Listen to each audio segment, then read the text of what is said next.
It's important to be self-aware and super in tune with your body. And I tell this to a lot of my patients.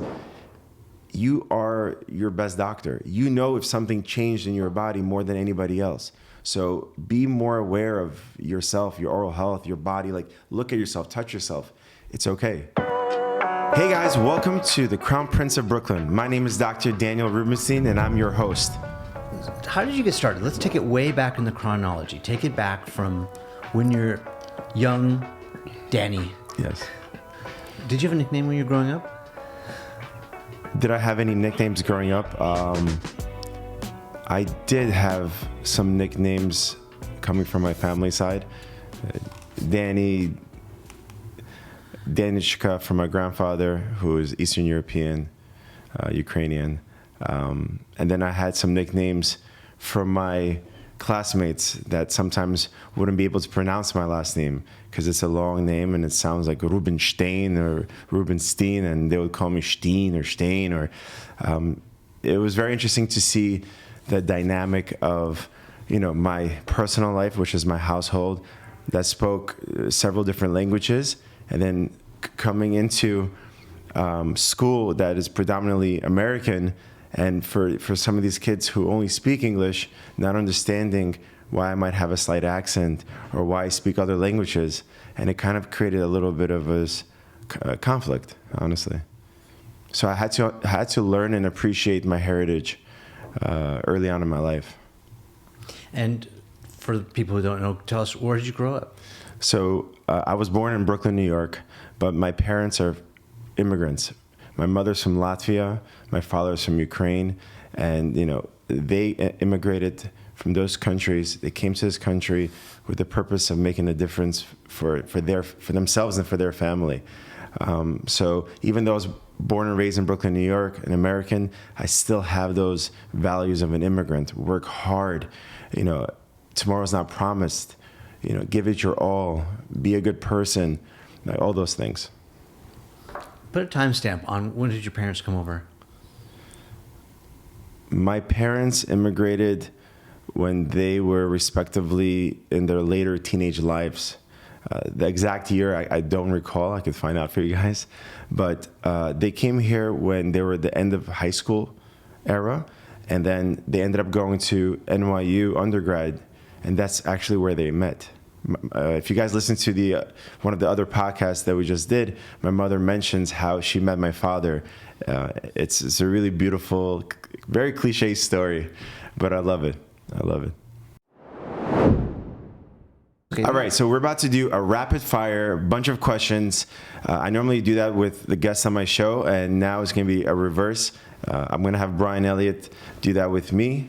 And let's see how I do. And I want you guys to rate me from 1 to 10. All right, here we go. 20 questions with Dr. Daniel. Dun, dun, dun, dun. What is the hardest part about being you? That I want to lead, and I want to lead with all my heart. And I want to bring everyone around me to where I want to go. And sometimes certain people don't want to get to that destination. So it's hard to kind of create that balance of understanding what a person wants for themselves and then me wanting them to be better. Would you also say that you want to lead, but you want to win? Your mom was talking about that yesterday. You know what it is? When I was younger, I wanted to win all the time. Yeah. I still want to win, but I also want to lose gracefully. I want to learn from those losses, and I want to regroup and then recalibrate and keep moving forward. Yeah. That's a typical oldest child syndrome, right? Oldest child. That's what happens when you're the oldest child. You get blamed for everything. You get rewarded for everything. So most of the things in the family are put on your shoulders. Mm-hmm. What's one thing you can't live without? My family. I cannot live without my family. What's a talent you have most people don't know? I think most people know now. I love basketball. I think public speaking was a talent that I built and learned later on in my life, but I think basketball. What are you really bad at? Probably basketball. No, I'm just kidding. I'm really bad at saying no. Okay. I think that's something that I told myself that I'm going to do better at. Yeah, I see your Instagram posts and you're out of here like at 10 o'clock or midnight or 2 a.m. Yeah. Well, that's me being committed to my craft and to people. What I mean by no is that if there's opportunities, I don't need to take all of them. I could say no to some of them. So I'm a work in progress. Yeah, that's fair. Yeah. You love what you do, but if you could change, hypothetically, what you do, who would you trade jobs with for a couple weeks? A pro athlete. Be more specific. I would I would change jobs with someone that's a professional basketball player. Just that camaraderie, the team approach. I mean, it's basically what I do here with my team, except in the basketball level, and that would be a dream, performing in front of thousands of people and showcasing the skills and putting smiles. These athletes are putting smiles on thousands of people's faces when they're watching them. It's incredible. Nice. Who's someone living or dead you'd like to have dinner or drinks with? Living or dead? That's a good question. Probably I would go back to maybe someone like my great-great-grandfather, who's a Rubinshtein. I would love to understand where his head was at, where he envisioned his great-great-grandkids to be. And I want to see if we overachieved it, underachieved it. I think that going back into your lineage could open up a lot of brain cells and also opens up your horizons to view life in a different way. What's the funniest thing you've ever read about yourself on the internet? That I'm married right now. What's your favorite vacation spot? Favorite vacation spot? I would say anywhere on the beach. Warm weather, beach. Pick one. If I had to pick one, maybe south of Italy, where it's probably one of the most romantic places in the world. It's not only the weather, but it's the energy that it gives off. And I don't know. I fall in love with it every time I see it. Give us a city. Come on, get more specific. Amalfi Coast. There you go. Yeah. Favorite food? Favorite food? I do enjoy... I enjoy Japanese food, very much so. Be more specific. Raw fish. Uh-huh. I love fish. Sashimi? Sashimi. What's your favorite fish then? You like toro? You like... All of them. halibut? Honestly, these master chefs, when they cook, everything tastes like butter. Oishii desho. What does that mean? It means it's so good, right? It's so good, yeah. Do you have a pet? I have two pets. Both of them I acquired at the same time.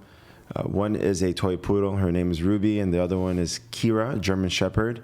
And one is now currently with my parents, and the other one's with my grandparents. These dogs are healers. These dogs are just pure love, and I'm very grateful that they came into my life.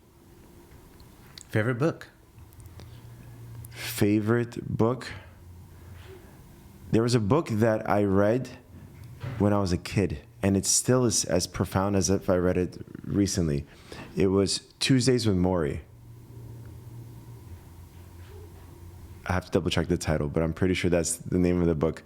And it's just about a gentleman that's about to pass away and a younger gentleman taking lessons from that person. And for me, you could read every book in the world, but it's only through experience and doing things in life can you look back and really be wise and give off your wisdom to other people. So, it really taught me that you have to experience things. It's not just about being a perfectionist, it's about doing. What is your spirit animal? My spirit animal, I could be a combination of both, but I definitely believe that I'm some type of bird, eagle. I always look at things from a macro perspective, from a bird's eye view, before I actually jump in and make my decision. I look at it as a whole versus micro. Mm-hmm. Who's made you the most starstruck when you've been in the same room? Probably Michael Jordan. Michael Jordan, I was the most starstruck seeing, and it was on my 27th birthday. It was out east in Long Island, and I was invited to an event after my birthday dinner. And at the event, I happened to be sitting next to Carmelo Anthony, this gentleman named Sean Peckus, and then he said, turn around. Both of them were like, turn around, look who's here. It was Michael Jordan. I couldn't believe it. I was looking at him, but I still couldn't believe that he existed in front of me. I mean, he is the ultimate, or one of the ultimate examples of hard work, giving it your all, and making a huge impact in the world. Mm-hmm. Did you watch that documentary that was out with him? Yes. Oh, that documentary came out at the perfect time. I watched it several times to understand what fueled him, to understand where his mind was at. It's incredible that the way that he pushed his team, I think nowadays wouldn't be acceptable. But yet he took his team to success. So. Yeah. So what's one of your takeaways from it? Michael Jordan needed something to trigger him to become great. And every day he would try to find something or someone that told him that he can't do something or something or that he isn't the greatest. And every day he would be on the court or off the court, he had a chip on his shoulders. And he did it to himself. He could have been walking around saying, I'm the best in the world. He actually didn't believe that. He needed something to fuel him to be the best in the world every single day. It doesn't matter how well I did yesterday. It's what I'm about to do today and how much I'm going to put all my effort and heart into it. I like it. Yeah. So what have you learned about yourself from being in this business? Ooh. It's a little retrospective. The biggest thing that I learned from being a cosmetic dentist is patience. It's learning to listen before I speak. Because at the end of the day, what I do is a collaboration between myself and the patient. And patients have a certain vision, and patients have a certain direction they want to go in. And it's not about me. It's really about the patient. And for me to close my mouth, listen to them, listen to what they want to accomplish, and for me to get them to that destination. You've learned that you need to have patience? So before you didn't have enough patience. I developed better patient skills and better listening skills in this profession. And I had to do that because if I, was the Daniel prior to being this cosmetic dentist, I would always just go with my ideas and that's it. But unfortunately, this profession, in order to be the better version of yourself, you need to listen and you need to be super patient. Got it. What is your definition of the perfect day? The perfect day is waking up. The perfect day is waking up without any serious ailments. And then the rest is what you do with it. Give me an example of you wake up. Okay, so the perfect day, I wake up. What do you eat for breakfast? I brush my teeth first. I floss, scrape my tongue, mouth rinse. The usual. For breakfast, I would have some type of smoothie, a protein green smoothie mix. I would go for a run. And because I live in New York City, my favorite run is in Central Park. Going for a full run in Central Park, coming back home, stretching, going to the sauna, steam room, cold plunge, and start to become creative, whether it's creating content or going to the office and helping somebody transform their smile. And that to me is one of the most perfect days.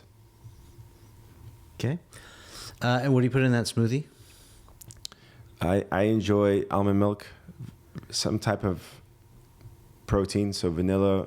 I enjoy whey protein. Some people have their takes on that. Do you eat dairy? I don't. I try not to. Yeah. I try not to. I gave up dairy a while ago, maybe like 5 years ago. Yeah, I really try not to. Once in a while, if we're at dinner and someone goes, try this dessert, like I'll have a little bit of it, but dairy is not something that I include into my diet. I try to stay away from it. I love dairy. It just makes me fat. It's not even fat. Like, it's hard for, most humans to digest it. And then also has other side effects. Yeah, that's not my issue. I have no problem. Like ice, I used to love ice cream, but it's just I started gaining too much weight, so I had to cut it out. Well, a lot of the dairy products, they include a lot of sugar in it. That's the problem. It's not just pure dairy. It's a mix of all these creams and sugar. And I realized that milk products also slows me down. Mm-hmm. It's important to be self-aware and super in tune with your body. And I tell this to a lot of my patients. you are your best doctor. You know if something changed in your body more than anybody else. So be more aware of yourself, your oral health, your body. Like, look at yourself, touch yourself. It's okay. Yeah. You should. Yeah, and I would say that in my experience too, my body's changed. It cycles like every 5 to 7 years. I think I read something like our cells like completely reset every 7 years in our body. So maybe that has something to do with it. But like, you know, when I was younger, I used to be able to eat this, and then now that, you know, let's say 5 to 10 years later, I can't eat that anymore like I used to. I don't have the same tolerance. That's so funny. I remember this movie with Adam Sandler. Tell me if you recall this, where he basically adopted this child. The child came to his doorstep. Right. What was it called? Big Daddy or something? Big Daddy. Yeah. I remember in that movie, and I was really young watching this. And at that time, I think Adam Sandler was older than I was. I mean, much older than I was. And he was like, I can't even eat this. If I eat this piece of cake or something, my butt would jiggle for a week. And it makes sense now. Like, after you get to a certain age, your body doesn't digest food the way it used to. You don't rebound as fast. You don't recover as fast. So we have to be super in tune with that. Yeah. Yeah. I love it. What makes you mad? What makes you angry or frustrated? What makes me frustrated, and this is if I play sports, or even if, this is also in regards to me playing sports, my team here in my office, it's when I see someone not giving it their all. It frustrates me because, A, you're alive. Like, it's a huge blessing just to be alive and breathing. So if you're going to do something, why half-ass it? I know not everyone is a leader, not everyone puts in 1,000%, but give it your all. Like, you're already here. You're already a part of something. I would rather that particular person not be part of something than half-assing it. I love that. So the Michael Jordan documentary really resonated with you. Oh my God. I mean, it was incredible. But even like somebody like Dennis Rodman, who's a patient of mine, yes, he went out, he partied, things like that. People were looking at him in that direction. But when he came on the court, he gave it his 1,000%. yeah, work ethic. No one could match his work ethic. He gave it his 1,000%. Yeah. Like, why do people care so much about his personal life? He came on the court and gave it 1,000. He gave his body, his mind, his soul, everything to the game of basketball. And I love him for that. Because everything he did, he gave it 1,000%. So the people that don't give it 1,000%, I think, are the ones that frustrate me. Yeah. Because we have one shot in this life. We have one chance. What was your very first job? My very first job, I always had this entrepreneurial mindset. I tried not to work for anybody. I always tried to do things on my own. So I loved having garage sales. That was my like best time as a kid. I used to love, even in school, in elementary school, I used to buy snacks from Costco and then sell it for a few cents higher. But just that alone made me feel so great. So those type of things. It's a type of hustle. Yeah. It's a type of hustle that I had. Yeah. I love it. But the garage sales were so much fun because I also was able to interact with people, get to know customers, see what they wanted, build relationships. That's the foundation to any type of business. You know. I love it. If you could live in any era, which era would you live in? 50s, 60s, 70s, 80s? I would live in the era pre-computers. Pick a time. Give us a date. When were the computers really a household thing? I mean, that's IBM. That's Apple, right? Personal computers. 40s. Personal computers? Yeah. Oh, that's 80s, brother. 80s? Yeah. Sorry, so let's say pre-80s. So that iconic, I'm just thinking about that iconic Apple commercial, the one where the sledgehammer crashes and it's like that whole kind of dystopian. That's I think 1984, I think. Okay, so let's say early 70s. Okay. Just without this technology, because what I have and my family has accomplished at the later stages in our lives is because of this technology. So I would love to see how people would do things when information was spread a lot slower, when people interactions were more face-to-face, when information sent back and forth took a while. How do people accomplish things? You know? Yeah, bike messenger. Bike messenger, birds, whatever the case is. I think at that time, just to see how creative people get. Because when there's a need for something, people become creative. That's why computers were created, because it became a need for it, because information needed to be spread much faster and further. Here, one post, the world sees it. Love it. If you could take lessons from any expert, what would you learn, and who would you take the lessons from? Currently, I would probably love to take lessons from our past president, President Obama, for his public speaking skills. I think the way that he captivates an audience, the way he story tells, the way that he pauses to make a point, I haven't really seen that quality of public speaking. I'm looking over your shoulder here for those of you who can't see into this little studio office upstairs on the third floor.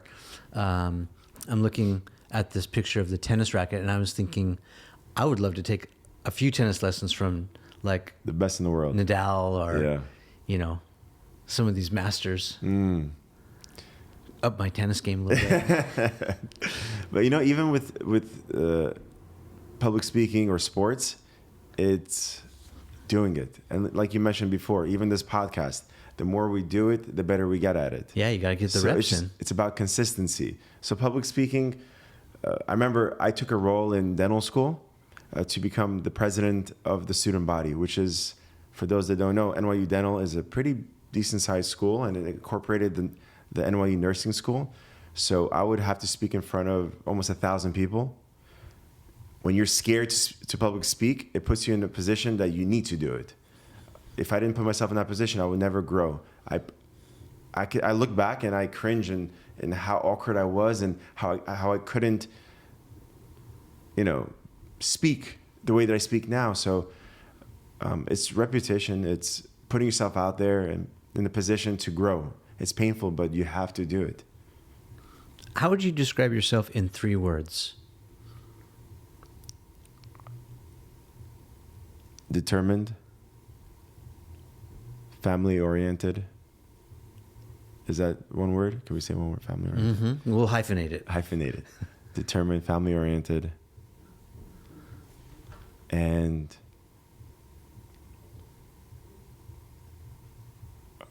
hopeful. So you're an optimist. Definitely. With every problem, I try to find a solution. With every negative, I try to come up with a positive out of it. Okay, let's shift then a little bit. And how would your youngest brother describe you in 3 words? Is it the same? Family-oriented, ambitious, and hopeful. Yeah, I believe so. I mean, we're gonna get him on the podcast, so he'll share his mind, but I believe that. Yeah. Is there much sibling rivalry? And with the youngest one, Between you 3, right? you know what it is? The youngest one, we have a decent age gap. The middle one has the middle child syndrome. So, growing up, we always competed, which is normal. What's the age differences? It's around 2 years between me and Jeff, and then 5 years between me and Brandon, the youngest brother. And you know what? I always want to see my brothers win, and whatever I'm doing, I want to include them in it. So sometimes Jeff might not want to be included because he has his own vision. So that's where we sometimes butt heads. But he still joined my team, our team. He still went to the same dental school, undergrad. So at the end of the day, even though he has his own vision, he still sees that I want best for him. What is the best advice you've ever been given? Give it your all every freaking day. Like, give it your all. Don't postpone anything. Do it today. And in the recent times, I was listening to this, I guess maybe it was a podcast or I watched a video with like Tom Hanks and Chris, I think Chris Rock was there, and Shia LaBeouf. There's a table full of these amazing entertainers, actors, and Tom Hanks said this profound message. He goes, "This too shall pass." Do you feel like you're on top of the world? This too shall pass. Are you depressed and feel like the world is ending? This too shall pass. Whatever you're feeling, it's a matter of time before it changes. Mm-hmm. So it's a good thing and a bad thing. But that's super, super profound because we could get through anything. Yeah, I love that idea. Success and failure is temporary. Temporary. Yes. Yeah. Ebbs and flows. Yes. Pendulum swinging back and forth. Amen. What is the worst advice you've been given? The worst advice that I was given. If I was given worse advice, I didn't implement it or I didn't take it. So I'm sure I've gotten advice throughout my years, like, lie or this or things that has to do with my moral and ethics that I just cannot change about myself. If someone was like, "Oh, you should bend the truth," or "You should do this, you should do that," I would never go against what I stand for as a person, as what my family has taught me. Of course. I mean, your parents are dentists. Yes. Did anyone try to dissuade you from becoming a dentist as well? I mean, did they give you that advice? Like, hey, your parents are already doing this. You should do something different. Go into law or... Yeah, I think I've had people, even with my parents' friend group, be like, maybe you don't need to be a dentist. You could do other things. You could go into business or this or that. I just saw something in dentistry that I knew I could help improve and make a dent in the field. And for me, let's say I was a Uber driver, or if I was a tennis coach or any other profession, I would want to create a dent in that field, wanted to create a legacy. And I saw dentistry as a tool that could lead me to make a difference. I love that. Do you have any bad habits? Do I have bad habits? Be honest. Yeah, of course. This is an honesty podcast. Yeah. My bad habits are probably not going to sleep early. Okay, what time do you go to sleep? There are times where I could go to sleep around 2:00 in the morning for no reason. I'm a product of my generation, and technology plays a big role in a positive way, but also takes away a lot from my life. You're up scrolling at night or something? Scrolling, and my brain doesn't shut down. Yeah. So that's, I think, a huge bad habit of mine. What do you do to combat that? Like, do you jump in a hot bath? Do you meditate? To clear my mind? Yeah, like how do you, when your mind's racing? So I love to run and I love to play basketball. Those are my two things that would clear my mind no matter how good or bad of a day I'm having. And those are the two things that really put me at a place at peace. I'm very lucky that I was able to find these two activities. So those are the two main things that really helped me keep going in my life. Let's talk about running. I don't mind running when I'm playing a game. I can't run for fun yet. Let's get granular though. Yes. Best running shoes. Because you got to have the right equipment if you're going to run. 1,000%. I've been running with Nike.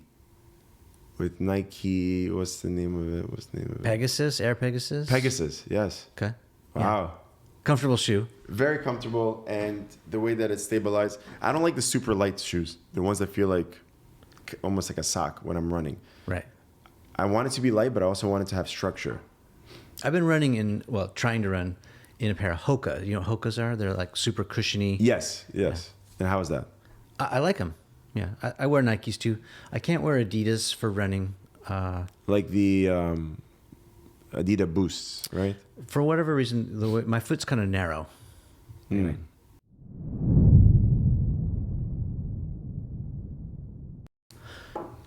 Maybe you don't watch that much TV, but maybe you can recall a game show. If you could think of any game show, what game show would you like to be on?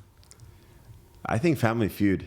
I think yeah? I would love to be on Family Feud. That would be great. Just, it's like the rapid fire, you know, you have to respond really quickly. Yeah. And, you know, when you do things really quickly, you make mistakes. And it's unbelievable to see some of these mistakes and laugh at it and, you know, learn from it. Yeah, it's funny. Yeah, I think Family Feud would be such a fun experience. Nice. What are you afraid of?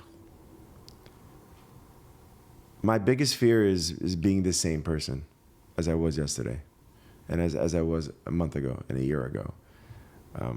We have the opportunity to evolve faster than ever before through technology, through research, through science. It would be a total devastation for me to not want to become a better version of myself and improve. Yeah, one of my favorite quotes. It's Thoreau, and I think it says, "Most men live lives of quiet desperation." And I don't want to be that. I don't want to be that guy. I want to live life to the fullest. I want to try. I want to do, and I want to create an impact. I want to help. I need those things to be constantly involved in my life. Do you have a superpower? Being human and alive. I think that's the biggest superpower. And having the support that I have through my family and friends. Okay, I'll accept that answer, but let's dig a little deeper on that. Like, what are you exceptional at that maybe other people are not as exceptional? I think the empathy that I have for people and also understanding the psychology of people. I think connecting to human beings is something that I pride myself in, and I've worked really hard at it early on in my life, and I've retrospectively looked into why I connect to people so well. When I was a lot younger, I was always behind the scenes. I was insecure. I was afraid because I spoke different languages. My speech was always off, or at least people made fun of me for that. So, you know, being bullied, made fun of, I would always be behind the scenes. And as a person behind the scenes, I would always look at other people interacting. I would always see what made someone upset, happy, and so forth.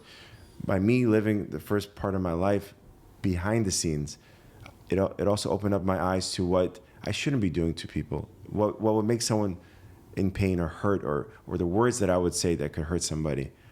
So I became very in tune to that. And then also I became in tune because I also felt pain, and I also felt how things made me feel. And I know that I can't be the only one feeling that way. So tapping into people's inner core, because it's not the superficial, like, oh, I'm upset. Like, what is really bothering you? And let's get to the bottom of it. Yeah, I mean, I can see that in you, the empathy. You know, it's hard to have empathy if you've never gone through that, right? It's like, but when you felt the pain, yes, either of being bullied or being an outcast or not being included, yes, then the tendency usually is that you want to do that for other people, give that gift that you maybe didn't get. Yes. The other thing that strikes me is I think that you are hyper-focused on people's faces, like up close and personal. Yeah. You're looking right into their face, right into their mouth, you know, the most intimate, you know, part of their face, you know. Or even their body. Yeah, and so you're very, I think, tuned in, or you've maybe honed that skill over the years to read body language, read feelings, yes, you know, read emotions. I think that probably is your superpower. So when I was younger, you know, you had options of what you wanted to become, right? And I knew that I didn't want to become some type of surgeon to try and save people's lives. I didn't want to be a brain surgeon, heart surgeon, and be put in a position of like life or death.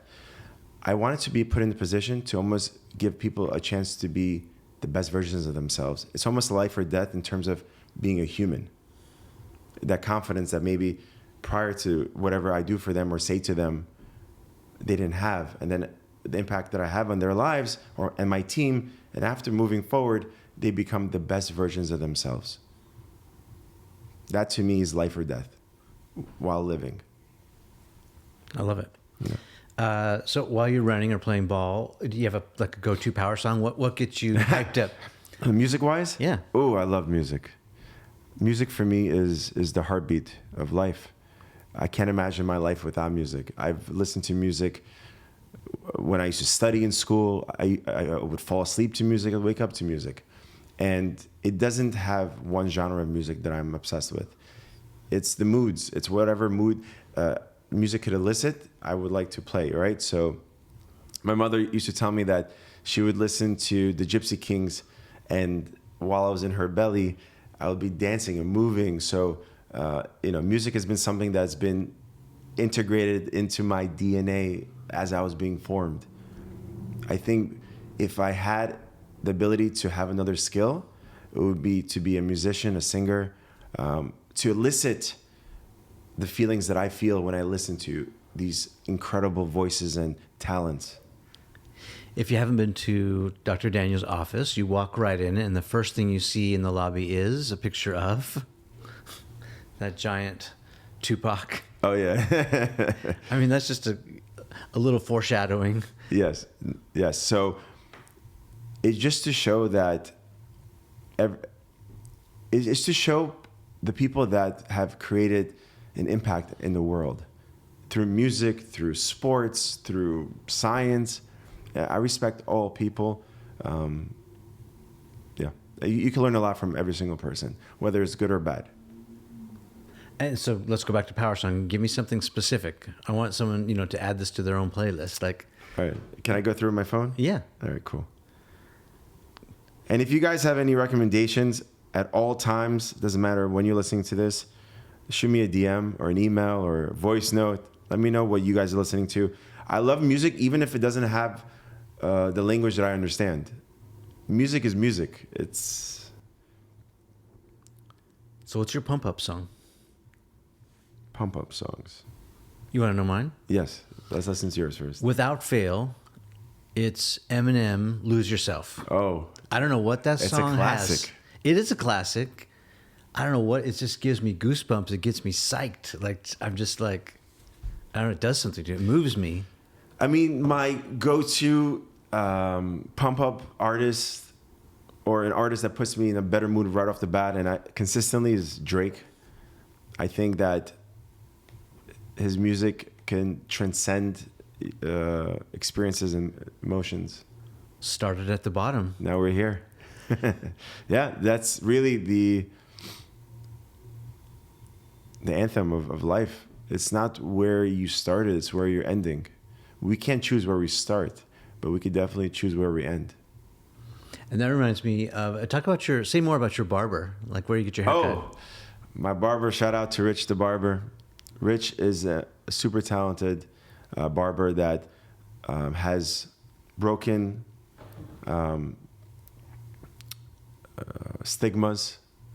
He's broken the way that barbers do marketing or promote themselves. He's been the barber for some of the top people in the world, such as Drake. But it's about his talent, his persistency, his ability to connect to people, build relationships. And he's been on covers, he's been in magazines, he's done commercials. It's incredible to see when you have a talent without the branding versus the talent and the branding and what it does. And he's a perfect example of that. How did you guys meet? Through Brandon, my youngest brother. Shout out to Brandon, who basically put me onto a lot of things in my life. He's my younger brother, but I listen to him as if he's my older brother. I love it.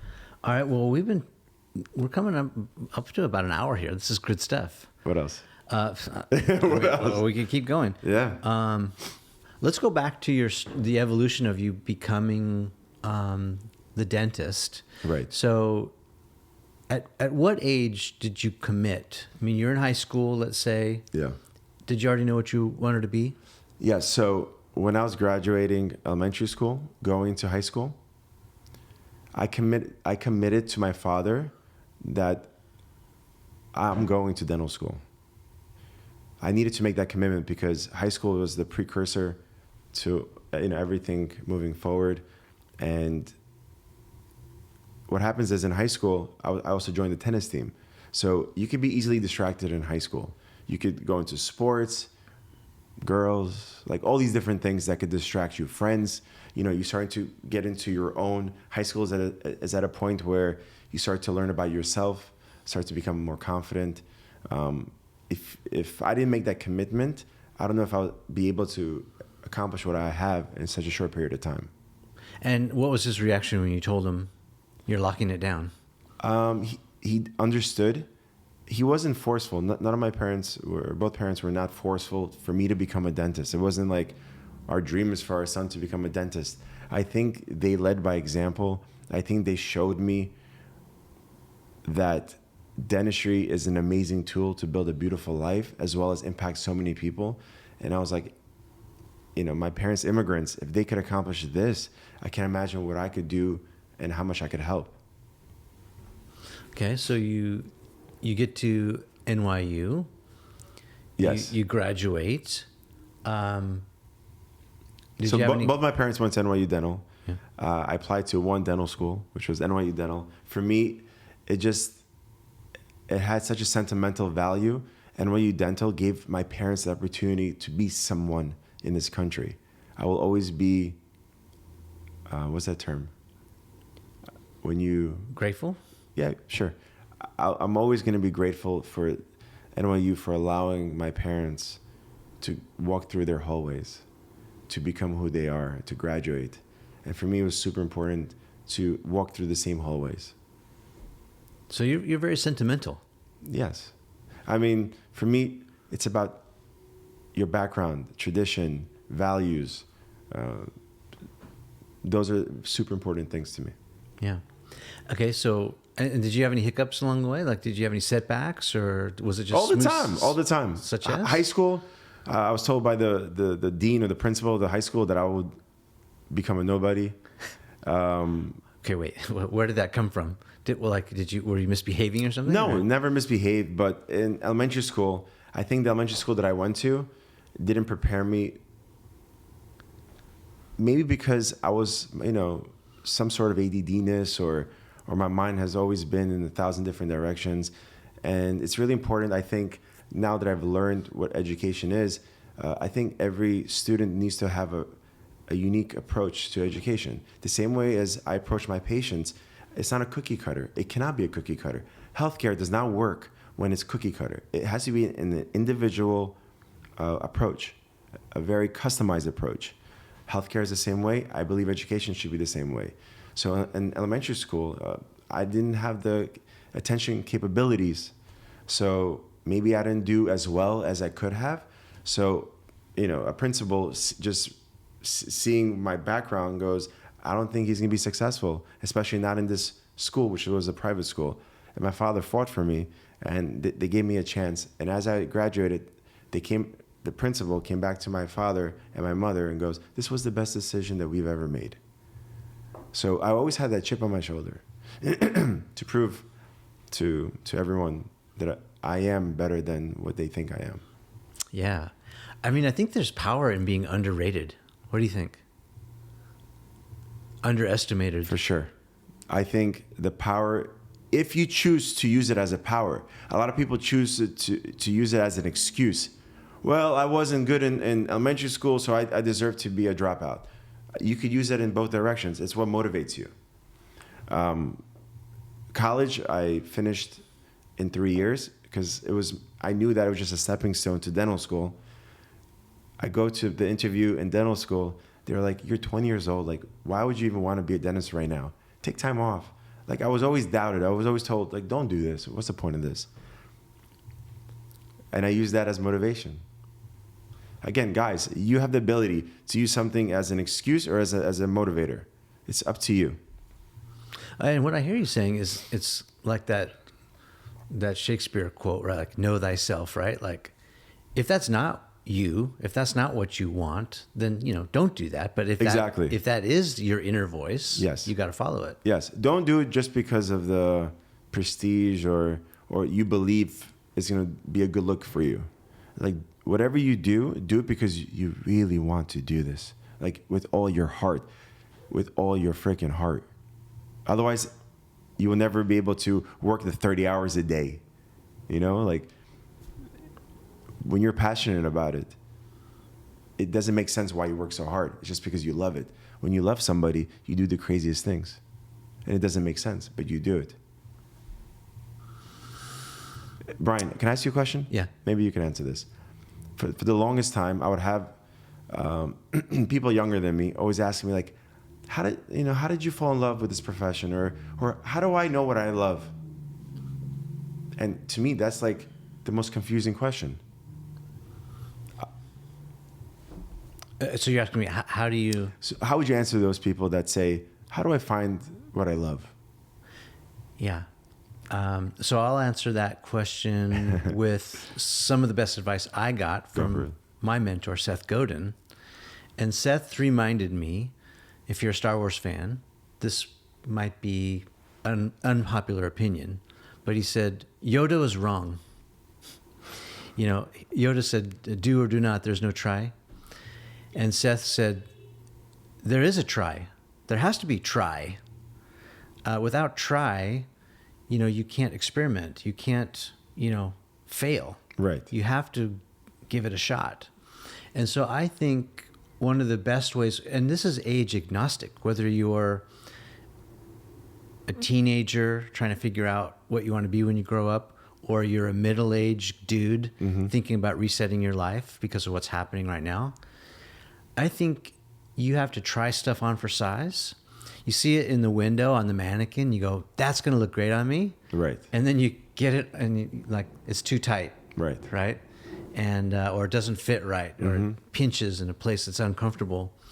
You have to literally try it on for size, to see if it fits. And if it fits, you should wear it. But the thing about clothing too is you don't always wear the same thing forever, right? You might try it on for a while, you wear it, and then you get something new and try that on. So I think the advice is the only way to figure out what you love to do, what you're passionate at, what you're great at, is to try.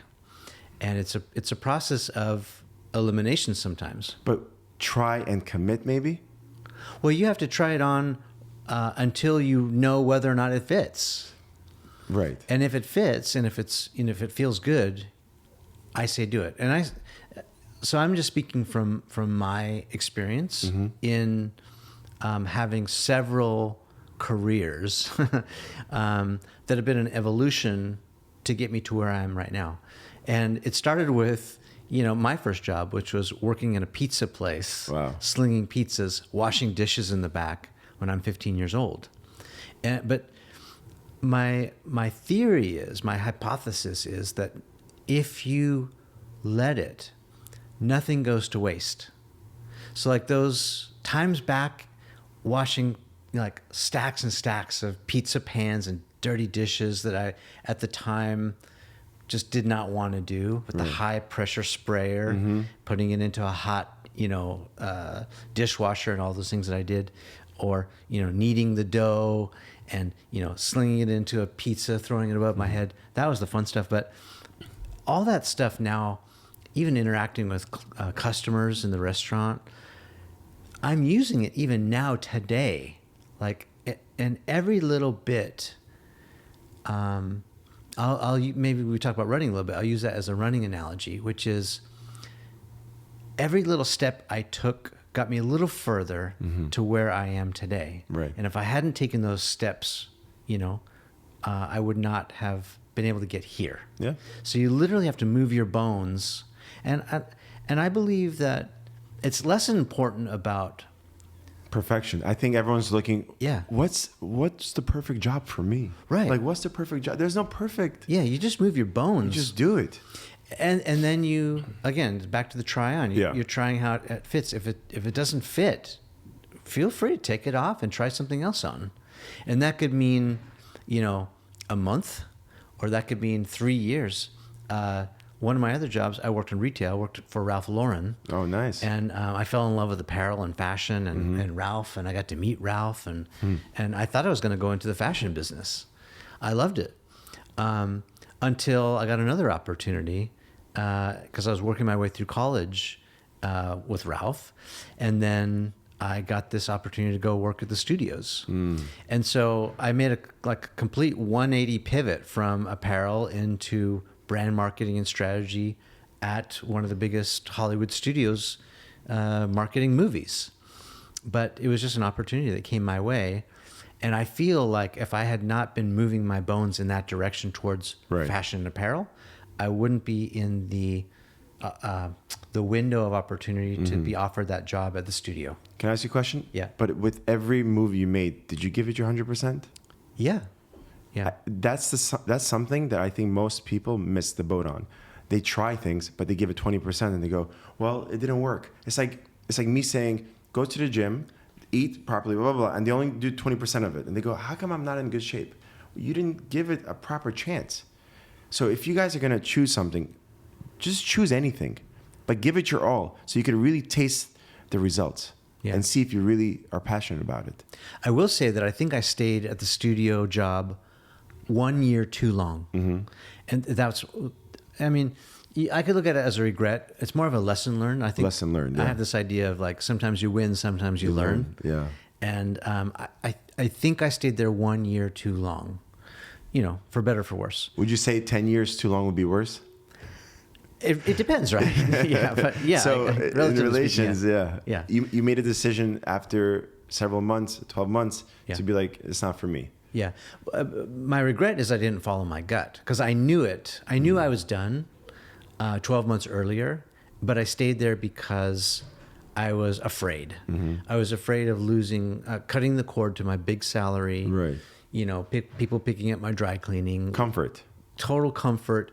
But it was fear. The underlying emotion was fear. I was afraid Right. To start my own company, jump out on my own. Right. But I knew it in my gut that it was the right thing to do, and I should have listened. I know Gary talks about this all the time where, you know, when you're at your deathbed, what are you going to remember? What are you going to regret? And usually the regrets are the things that you didn't move forward on. Yeah. Woulda, shoulda, coulda. Woulda, shoulda, coulda. You guys, I don't want to be at a point in my life where I regret not trying things or doing things or giving it my all. Here's the thing, though, too, with a little bit of a qualifier, because this is another story Seth told me. I've learned a ton from Seth. He's probably, you know, he's kind of like my surrogate father at this point. He's you know, taught me so much. But he said, you know, we're really glad that heart surgeons don't take chances, right? Like, or airline, you know, or pilots flying your plane. Hey, let's try this today. Yeah. You know, they're not doing a lot of experimentation. It's all research based. Well, the thing is, there's certain situations, certain jobs where the risk has to be evaluated against the reward, right? So if you're going to take risks, you know, make sure that you can come back and fight another day, because you could risk it all and lose it all. Right. And it's like one and done. Yeah. It's like, you know, if you don't double check your parachute on that day you decide to do the sky jumping, skydiving, you don't get another shot at that. That's right. And so you don't want that.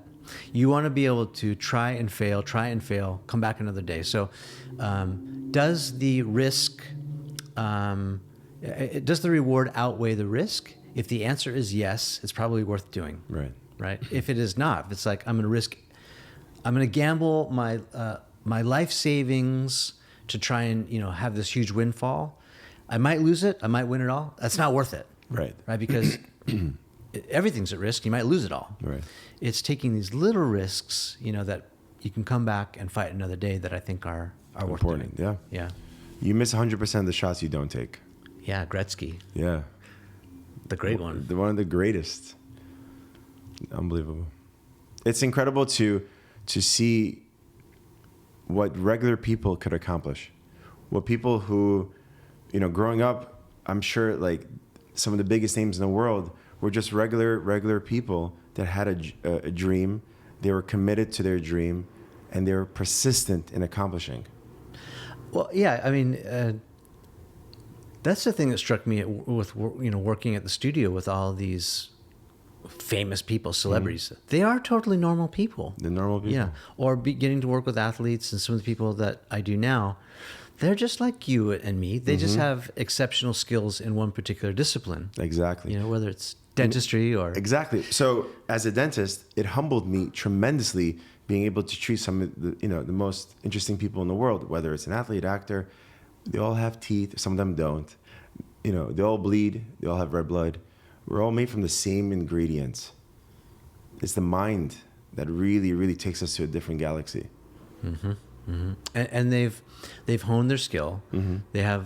They've sharpened their tools. They've been sharpening those tools. Yeah.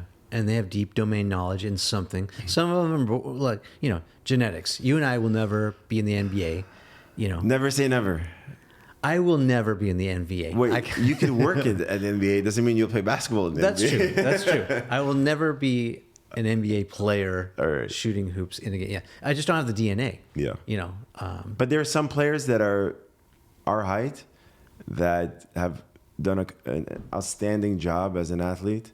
Oh, absolutely. So I think Chris Paul, CP3, is only like 6 feet tall. Yeah. Yeah. Even Steph Curry is not tall related to the rest of the NBA. Yeah. Some of the best players are not 7 feet tall. Yeah. But I mean, genetics is a thing. Yes.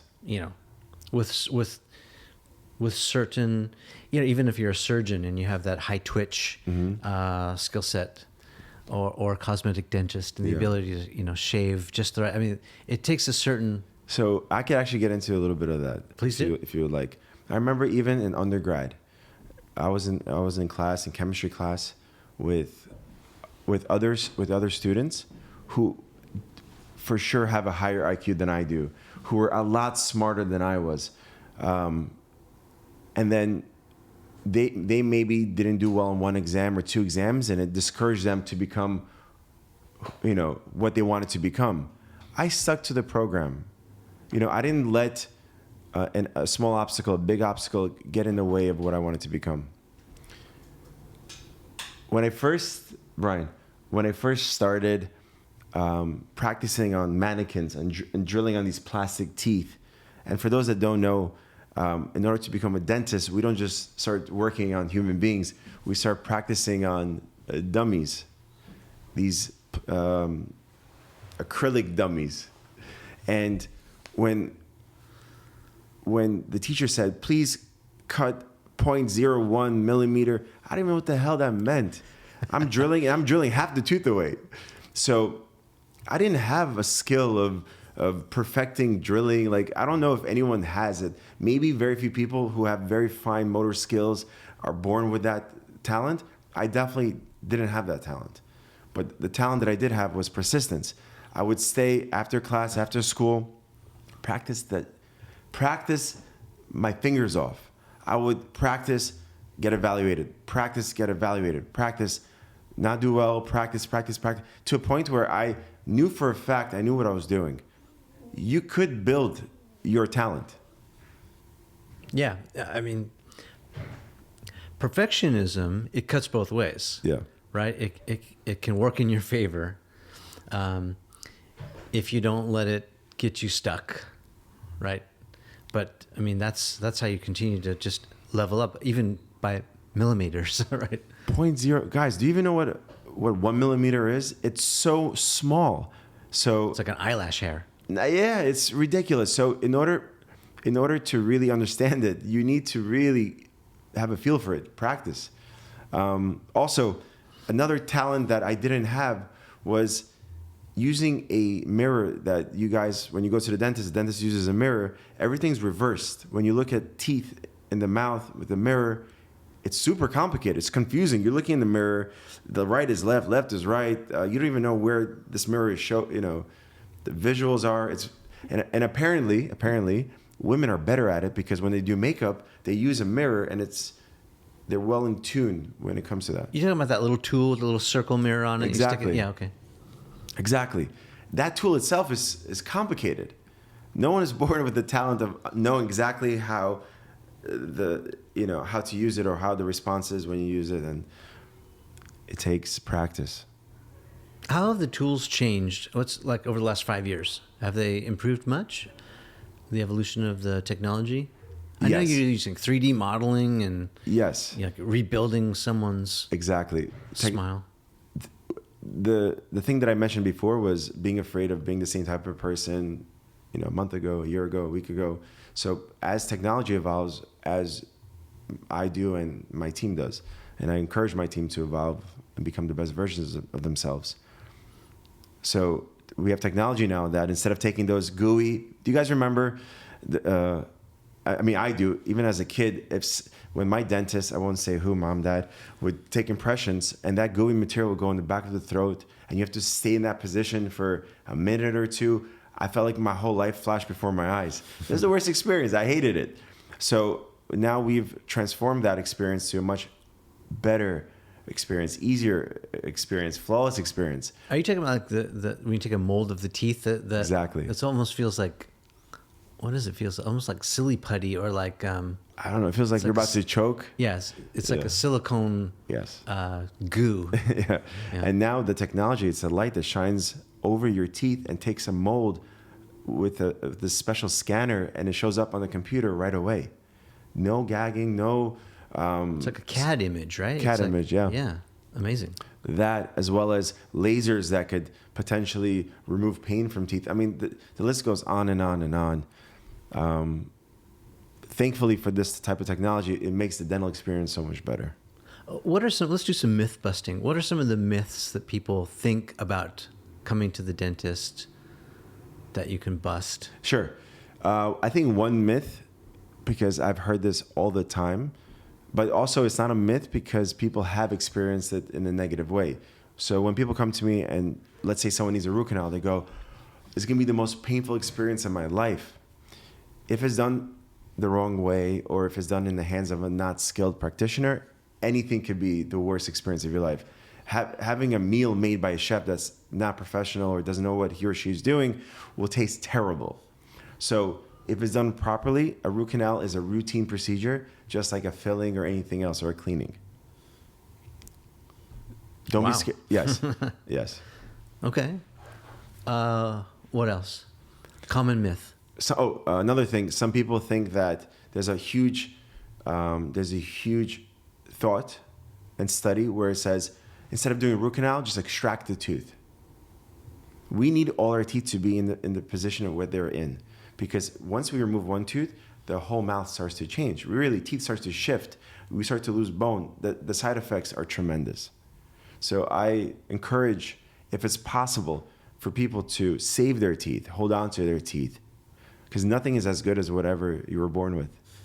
Unfortunately, some people were born with certain defects, and I understand that. But for the majority of people. Okay.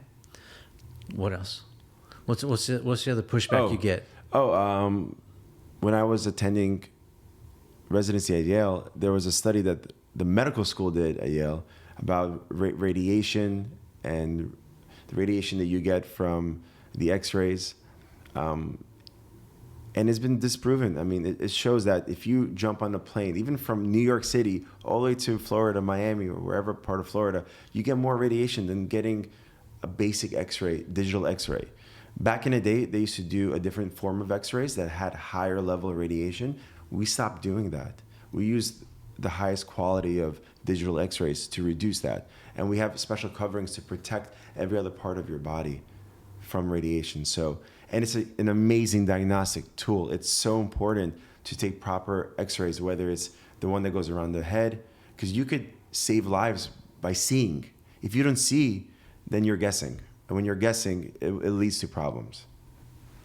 Yeah, we were talking off camera a little bit. When I was getting pretty chronic headaches, I thought maybe it could be an infection in my teeth. So I got that 360 scan done and at least ruled that out. That I didn't have an infection, that my teeth were relatively healthy, So yeah, it's a great tool. I mean, there's so many diseases that could be formed in the bone, including cancers. If you don't see, I mean, we have one life. We want to be as healthy as possible, but also very cautious as possible. Yeah. What else? What other kind of pushback do you get? Why don't people want to come to the dentist? People tend to be, there's, I think, 3 main reasons why people are reluctant, or they used to be reluctant to go to the dentist. And you guys could correct me if I'm wrong. First one is fear of pain. People do not want to see needles going to their face. Or not even the needle part, the procedure part. My grandfather would always tell me stories of how painful dentistry was. There was no anesthesia.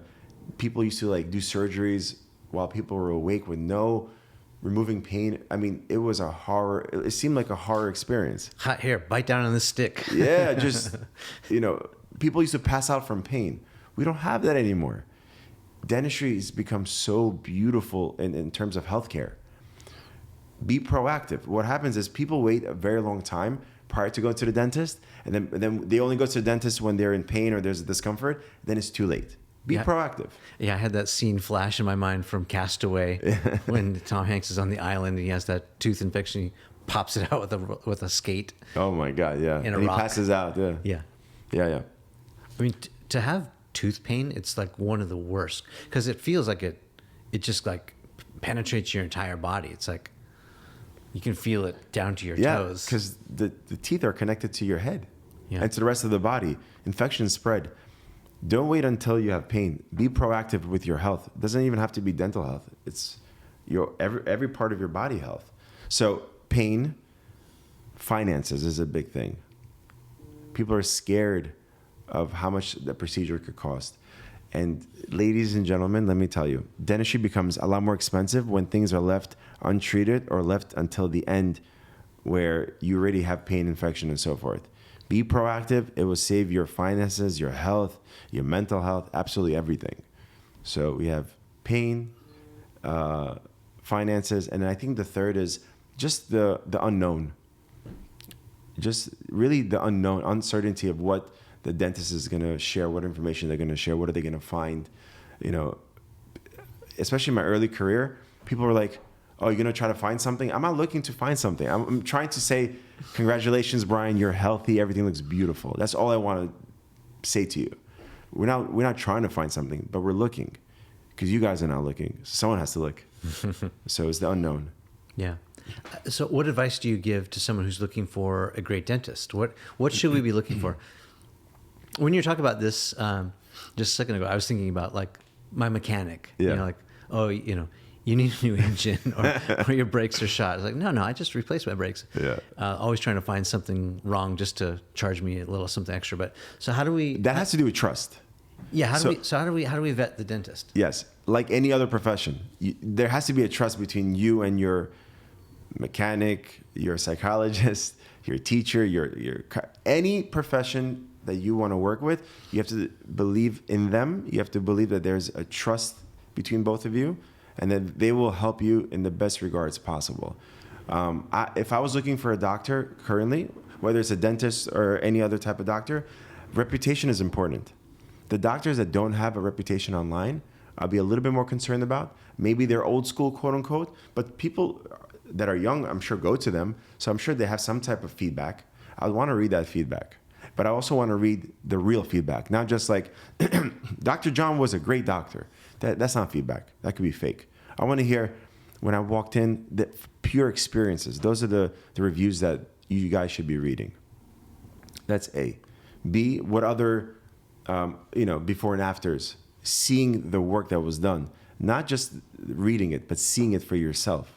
You want to make sure that the results that this doctor, let's say cosmetic dentist, does, it's in line with your vision. It's in line with your vision. Because if you ask 5 dentists to give you a certain result, you get 10 different results. So you want to find somebody that shares the same vision. You might be a little bit more of a holistic human being, so you want to find a dentist that believes in that as well. So all these factors play a role in trying to develop and trying to find the right doctor for you, and then go through the consultation. Don't just assume that that's who they are. Make sure that their online presence, social media presence are similar or identical to who they are in real life. And if those things align, guys, at the end of the day, like, we live once, so you kind of have to trust that it all makes sense at the end of the day. Yeah. So is that why you're so active on social? Like Instagram, you're having fun, you're dancing on TikTok. Yeah. Talk about that. Say more. So for me, early on in my career was important because I didn't have, this office is located on 19th Avenue and 80th Street in the middle of nowhere. I didn't have thousands of people walking by, traffic. I didn't have any foot traffic. For me, it was like, how do I get my name out there and not spend billions of dollars on these marketing ads and so forth? And I realized that to find a good doctor is the same thing like to find a spouse. You want to see their personality. You want to see their mindset. You want to see what they have done. You want to showcase who you are. And I use social media as that tool to do that. And then what makes this more magical is that I get to showcase who I am, who my team is, and the people that want to work with me contact us, and they already know who we are. So it's a lot better fit versus like arbitrarily like having a human being come to the office and realizing that you guys are not a fit. We have limited time on this earth. We can't treat every human being, but at least the people that we treat, we are aligned with those people. Yeah, you're putting the vibes out to Yes. attract the kind of people that you want to work with. Exactly. And vice versa. Yeah, yeah. And so maybe say more about the pushback you've gotten. Maybe your peers or other professionals say, you know, that's ridiculous to dance on TikTok, and it's a waste of time. It's unprofessional. What do you say? You know, it's not only about the dancing. It's showcasing the work, the attitudes, the personalities in the office. All these things is what I showcase on social media. I know a lot of doctors, especially when I first started, were cringing at the thought of them doing it themselves because they were afraid of like, what would other people think? I don't care what other people think because I'm showcasing who we truly are. So the people that are not fans or don't want to mess with us won't mess with us. And those are not the people I'm concerned about. I'm concerned about the people that want to mess with us, that want to work with us, because we're going to give it our all towards those people. And your parents didn't really believe you in the beginning either, right? They said, you know, put the phone down. That was the hardest hurdle. Yes. I mean, you know, just graduated, working here and in another location. The other location didn't even want me to have a phone out. Their loss. Then I have my parents' office who are a little bit more open-minded, but I was on my phone recording this, that. My father didn't understand it right away. We would always butt heads. It would always create some type of problem in the office. I could have just given up on that, seeing the resistance from everyone around me, or I could have used that as a fuel to my fire to prove them that I know what I'm doing.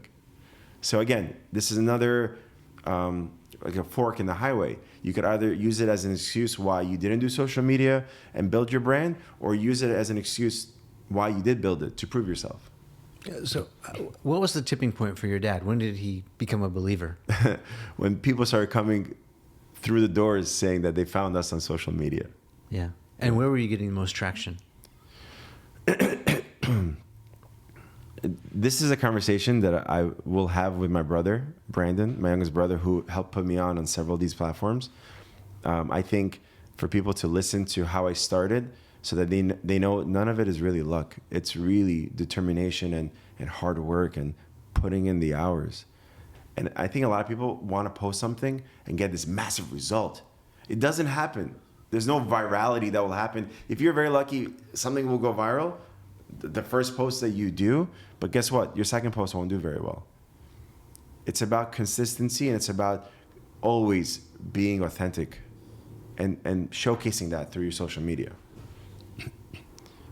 I think Instagram is the biggest platform that allowed people to find their way to my office.